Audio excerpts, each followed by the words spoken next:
मैं सिगरेट भी पीता था, मैं पार्टी भी करता था, बिकॉज मैं उस प्रोफेशन में था जिस प्रोफेशन के लिए ये बड़ी आम जन जीवन की आम बातें हैं। ये कहने का तात्पर्य यह होता है कि इतना दम्भ मत कर, भगवान बन के मत घूम।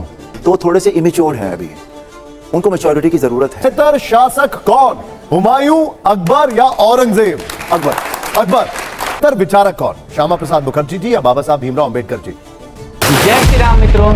अरुण गोविल के सामने जब बड़े बड़े पत्रकारों ने अपना एक से बढ़ के एक सवाल रखा, तब अरुण गोविल ने उन सारे सवालों का क्या जवाब दिया और वो कैसे उसमें बचते हुए नजर आ रहे हैं कि आसानी से सवाल का जवाब दे रहे हैं, ये देखना काफी दिलचस्प होगा। उनसे ये पूछा गया, आपने तो रामायण में भगवान श्री राम का रोल किया है और आपको सब प्रभु श्री राम के रूप में देखते हैं, तो आपको ऐसी क्या नौबत आ गई, ऐसी क्या मजबूरी आ गई कि भाजपा में आकर के आपको नेतागिरी करना पड़ रहा है और आज आप सांसद भी बन गए हैं? और उनसे पूछा गया कि आप तो सिगरेट पीते थे, शराब पीते थे, पार्टियां करते थे, तो आपको प्रभु श्री राम का रोल कैसे मिल गया? भला एक नशेड़ी को श्री राम का रोल कैसे दिया जा सकता है? और ऐसे ही एक से बढ़ के एक सवाल अरुण गोविल से पूछे गए, कुछ का उन्होंने जवाब दे दिया और कुछ सवालों में वो फंस गए, उनकी बोलती बंद हो गई। तो आइए अभी तक का सबसे इंटरेस्टिंग डिबेट हमारे साथ पूरा देखते हैं और आपकी इस पर क्या प्रतिक्रिया है हमें कमेंट में जरूर बताइएगा। चलो भाई देखो अब मैं क्या करता हूँ। जिस दिन रामलला की प्राण प्रतिष्ठा हो रही थी अयोध्या में 22 जनवरी को, तो मैं वहां था और उस वक्त मेरे मन में एक ख्याल आया कि हमने जो धार्मिक सेवा है या आध्यात्मिक सेवा है वो तो बहुत की है रामायण के थ्रू, पर कभी जन सेवा नहीं की, 1 to 1 जिसे हम कहते हैं कल्याण जनता के बीच जाकर। ये थॉट आया और आकर एक सेकंड में वापस चला गया। और फिर कुछ दिन बाद मैंने देखा कि मेरा नाम टीवी में आया एक जगह, और मुझे अगले दिन एक फोन आया कि हम ऐसा सोच रहे हैं, is it okay with you? और मैंने उस वक्त, जो मैं बरसों से ना करता आ रहा था, उस वक्त पता नहीं मुझे क्या हुआ, मैंने एक सेकंड भी नहीं सोचा और मैंने कहा हाँ सर ठीक है।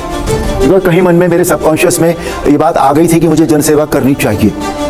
तो लेकिन अगर आप अयोध्या से लड़ते तो ज्यादा अच्छा लगता आपको?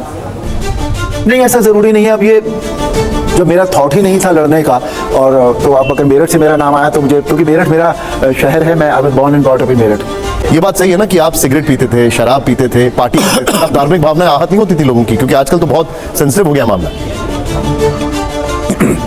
हाँ, मैं सिगरेट भी पीता था, मैं पार्टी भी करता था, बिकॉज मैं उस प्रोफेशन में था जिस प्रोफेशन के लिए ये बड़ी आम जन जीवन की आम बातें हैं ये सारी।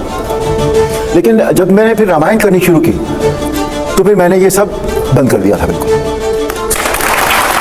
मैंने ओपनली ये सब बंद कर दिया। प्रतिक्रिया कमेंट में बताते रहिए। मेरा सिगरेट पीना तभी भी बंद नहीं हुआ था, मैं पीता था लेकिन छुप कर पीता था। एक तस्वीर खोज कर निकालिए, दिखाइए जरा। इसमें आपके हाथ में एक गिलास दिखाई दे रहा है।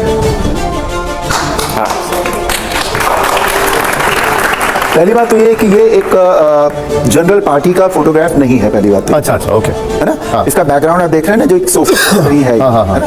तो ये उसका फोटोग्राफ नहीं है। और उसके बाद अब नॉर्मली होता है कि आज जब पार्टी में मैं जाता था, लेकिन मैं जो जिसको आप पीना कहते हैं कि शराब पीना या विस्की पीना है, ये सब मैं नहीं करता था। लेकिन हो सकता है मैंने पानी पिया होगा या एप्पल जूस होगा, उसमें वो पिया होगा, एप्पल जूस पिया होगा, या पैप्सी पी होगी या कोक पिया होगा। ओके। अब हमारे संविधान जब हमारा देश का बना था, उसमें धीरे धीरे परिस्थितियों के अनुसार, काल के अनुसार चेंजेस हुए हैं धीरे धीरे, है ना? तो वो चेंज करना जो है वो प्रगति की निशानी होती है, उसमें कोई खराब बात नहीं होती। आपने कहा कि 400 पार चाहिए तो ऐसा बड़ा करने की सरकार की मुझे ये फील होता है, क्योंकि मोदी जी ऐसे ही कोई बात नहीं कहते, उसके पीछे कुछ ना कुछ अर्थ उनका जरूर होता है। आपने कहा कि चेंज करना प्रकृति की निशानी होती है। हमारे एडिटर्स विनोद जी के पास में आऊंगा, फिर अशोक भाई। अरुण जी, दो छोटे छोटे सवाल हैं। एक तो भगवान राम का जो चरित्र है, जब वो सीता जी का त्याग करते हैं, उस पे आपका जाती रिएक्शन क्या है? क्या इसीलिए वो 14 कला संपूर्ण है और कृष्ण जी 16 कला संपूर्ण है? और दूसरा, अंग्रेजी में कहावत होती है और वैसे भी कह देते हैं आम जनता को हम, भाई भगवान बन के मत घूम, डोंट प्ले गॉड। और कहने का तात्पर्य यह होता है कि इतना दम्भ मत कर, भगवान बन के मत घूम। तो जब आपको लोग पांव को हाथ लगाते हैं तो आपके मन में क्या सेंटिमेंट होता है? क्या मैं भगवान बन के घूम रहा हूं? सीता जी के त्याग की बात है, उसमें जाति रिएक्शन मेरा उसका कोई अर्थ नहीं होता, या किसी के भी जाति रिएक्शन का कोई अर्थ नहीं है। बिकॉज परमात्मा जब कहते हैं, जब भगवान अवतार लेते हैं, तो वो उनकी एक लीला होती है जिसके लिए वो किसी खास कारण से अवतार लिया जाता है। कहते हैं कि जब जब धर्म की हानि होती है तब तब मैं अवतार लेता हूँ। कृष्ण जी ने भी ये कहा और राम जी ने भी, क्योंकि एक अहंकारी रावण उस वक्त इतना दम्भ हो गया था उसका, तो वो राक्षसी प्रवृत्ति को खत्म करना उस वक्त जरूरी था। और उसके लिए ये जरूरी था कि सीता जी के ही थ्रू वो हुआ, बिकॉज विष्णु और लक्ष्मी दोनों एक दूसरे के कॉम्प्लीमेंट्री हैं। ठीक है। तीसरी बात, राजा, रामायण में ये कहा गया है कि राजा जो होता है वो प्रजा के लिए होता है। प्रजा के मन में अगर ये बात आ गई थी कि सीता जी बाहर रहकर आई हैं कहीं, उस वक्त की प्रजा के मन में, तो उनके इस बात को दूर करने के लिए, उनको सेटिस्फाई करने के लिए राजा का कर्तव्य निभाना, पति के कर्तव्य से निभाना राजा ज्यादा जरूरी था राम जी के लिए, इसलिए सीता जी का त्याग।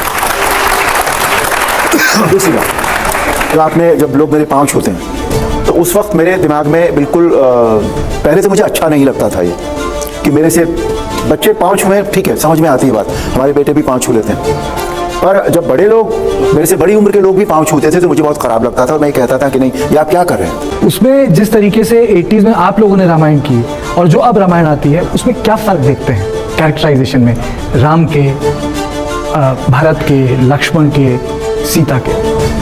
केवल एक फर्क है, और वही फर्क है जो बात आप कह रहे हैं। जो भी एक्टर कोई अगर कैरेक्टर करता है, उसे सबसे पहले वो दिखना चाहिए, उसका काम, उसकी एक्टिंग टैलेंट या वो जो भी कन्वे कर रहा है, जो कंटेंट वो कन्वे कर रहा है, वो बाद में दिखता है। सबसे पहले एक लुक होता है, एक फर्स्ट एंट्री जो होती है ना, वो तो उस वक्त उस रामायण में जिस व्यक्ति ने वो रोल किया था वो राम दिखा। आज के रामायण में वो राम नहीं दिखता, वो यहाँ से वो एक दिखता है जो एक जिम से निकला हुआ अभी आदमी है, एक जिम से निकला हुआ लड़का है, वो दिखता है, उसमें राम नहीं दिखाई देता है। लेकिन अगर कोई व्यक्ति, अगर जनता, जो देखने वाले लोग हैं, वो भगवान को, जिनको वो भगवान मानते हैं, जो भगवान है उनके लिए, उनको अगर वो फिजिकल रूप में देखना चाहते हैं तो मुझे नहीं लगता कि इसमें कोई खराबी है। लेकिन जिस रूप में, जो रूप भगवान का है, उसे उसी रूप में आप दिखाएं तो तब ठीक है। हाँ, वही कह रहा हूँ मैं आपको। कह रहे हैं कि जो सनातन विरोधी हैं, उनसे, उनके लिए अरुण जी उनके खिलाफ या उनके सामने उनके लिए कुछ कर रहे हैं, उनके खिलाफ कुछ कर रहे हैं कि नहीं संसद में? वो राजनीति है, देखिए। नहीं, लेकिन वो राजनीति के मंच पर ही आप हैं, उनको काउंटर कुछ कर रहे हैं क्या?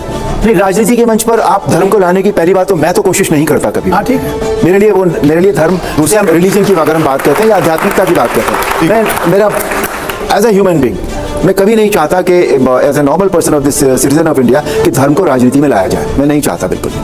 और अगर हम लाते भी हैं उसको, तो उसकी पॉजिटिव साइड जो है वो हमें लानी चाहिए, नेगेटिव साइड हमें डिस्कस नहीं करनी चाहिए पहले। सर, आप ही की पार्टी का नारा है जो राम को लाए हैं उनको ना लाएंगे? नहीं, तो राम तो पॉजिटिव है ना, अगर पॉजिटिविटी आप और लाना चाहते हैं तो उसमें बुराई क्या है? राहुल गांधी को 10 में से कितने नंबर देंगे, वो ये पूछ रहे हैं आपसे, आप सांसद हैं। इस फील्ड में आप बात कर रहे हैं, 10 मार्क्स में कितना मार्क्स देंगे? As what? As parliamentarian, as opposition leader. Sir, acting का तो रोल कोई किया नहीं राहुल गांधी ने कि हम उनको एक्टिंग के लिए दे रहे हैं। नहीं, एक्टिंग के लिए नहीं, होता है एज ए पर्सन, होता है एज ए स्पीकर, होता है एज अ पॉलिटिकल पर्सन, आप उनको कैसे होता है?